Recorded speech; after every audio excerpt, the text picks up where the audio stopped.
Hi guys, ಇವತ್ತಿನ preview ನೋಡ್ಕೊಂಬಂದಿಲ್ಲ ಆ ಥರ ವಿಡಿಯೋ ಎಡಿಟಿಂಗ್ ಯಾವ ಥರ ಮಾಡುವಂತ ನೋಡೋಣ ಬನ್ನಿ. ಸೊ ಗ್ರೂಪ್ ಮೇಲೆ ಕ್ಲಿಕ್ ಮಾಡಿ, ಫಸ್ಟ್ನೇ ಗ್ರೂಪ್ ಮೇಲೆ ಕ್ಲಿಕ್ ಮಾಡಿ, ಎಡಿಟ್ ಗ್ರೂಪ್ ಮೇಲೆ ಕ್ಲಿಕ್ ಮಾಡಿ, ಈ ಥರ ಪ್ರಾಜೆಕ್ಟ್ ಬರುತ್ತೆ. ಸೊ ಫೋಟೋ ಮೇಲೆ ಕ್ಲಿಕ್ ಮಾಡಿ, ಫೋಟೋ ಆ್ಯಡ್ ಮಾಡ್ಕೋಬೇಕು. ಕಲರ್ ಆ್ಯಂಡ್ ಫೀಡ್ ಮೇಲೆ ಆಪ್ಷನ್ ಕಲೆಕ್ಷನ್ ಮೇಲೆ ಕ್ಲಿಕ್ ಮಾಡಿ, ಈ ರೌಂಡ್ ಸರ್ಕಲ್ ಬಿಟ್ಟು ಸ್ಟಾರ್ಸ್ ಮೇಲೆ ಕ್ಲಿಕ್ ಮಾಡಿ, ಈ ಐಕನ್ ಮೇಲೆ ಈ ಥರ ಫೋಟೋ ಬರುತ್ತೆ. ಸೊ ನೀವು ಫೋಟೋ ಚೇಂಜ್ ಮಾಡ್ಬೇಕಲ್ವಾ, ಫೋಟೋ ಮೇಲೆ ಕ್ಲಿಕ್ ಸ್ಟಾರ್ ಮೇಲೆ ಕ್ಲಿಕ್ ಮಾಡಿ, ನಿಮ್ಗೆ ಇಷ್ಟ ಆಗಿರೋ ಫೋಟೋ ಮೇಲೆ ಕ್ಲಿಕ್ ಮಾಡಿ, ಪ್ಲಸ್ ಐಕನ್ ಮೇಲೆ ಕ್ಲಿಕ್ ಮಾಡಿ. ಸೊ ಬ್ಯಾಕಿಗೆ ಬನ್ನಿ, ಮತ್ತೆ ಮುಂದಕ್ಕೆ ಸರಿಸಿ ಫೋಟೋ ಮೇಲೆ ಕ್ಲಿಕ್ ಮಾಡಿ, ಕಲರ್ ಆ್ಯಂಡ್ ಫೀಡ್ ಮೇಲೆ ಕ್ಲಿಕ್ ಮಾಡಿ, ಸ್ಟಾರ್ ಆಪ್ಷನ್ ಮೇಲೆ ಕ್ಲಿಕ್ ಮಾಡಿ, ಈ ಆಪ್ಷನ್ ಮೇಲೆ ಕ್ಲಿಕ್ ಮಾಡಿ, ಸ್ಟಾರ್ ಅನ್ನೋ ಆಪ್ಷನ್ ಮೇಲೆ ಕ್ಲಿಕ್ ಮಾಡಿ, ನಿಮ್ಗೆ ಇಷ್ಟ ಆಗಿರೋ ಫೋಟೋವನ್ನು ಸೆಲೆಕ್ಟ್ ಮಾಡ್ಕೊಡಿ ಗೈಸ್. ಎಲ್ಲವೂ ಇದೇ ಥರ ಇರುತ್ತೆ ಸೇಮು.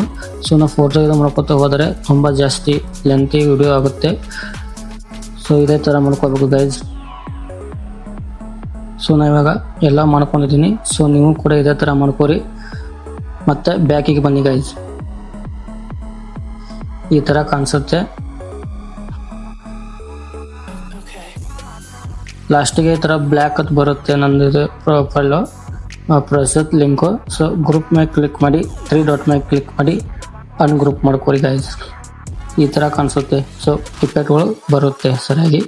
ಸೊ ಫೋಟೋ ಮೇಲೆ ಕ್ಲಿಕ್ ಮಾಡಿ, ಲಾಸ್ಟು ಬೆಂಡಿಂಗ್ ಆಪ್ಷನ್ ಮೇಲೆ ಕ್ಲಿಕ್ ಮಾಡಿ, ನಾರ್ಮಲ್ ಕ್ಲಿಕ್ ಮಾಡಿ. ಸೊ ಪರ್ಫೆಕ್ಟಾಗಿ ಕುಂದಿರುತ್ತೆ ಫೋಟೋ. ಸರಿನಾ? ವಿಡಿಯೋ ಇಷ್ಟ ಆದರೆ ಲೈಕ್ ಮಾಡಿ, ಕಮೆಂಟ್ ಮಾಡಿ, ಶೇರ್ ಮಾಡಿ, ಸಬ್ಸ್ಕ್ರೈಬ್ ಮಾಡೋ ಮಾತ್ರ ಮರೆಯೋಕೆ ಹೋಗ್ರಿ. ಮತ್ತೆ ಮುಂದಿನ ವಿಡಿಯೋಲಿ ಸಿಗೋಣ. ಅಲ್ಲಿವರೆಗೆ ಎಲ್ಲರಿಗೂ ನಮಸ್ಕಾರಗಳು.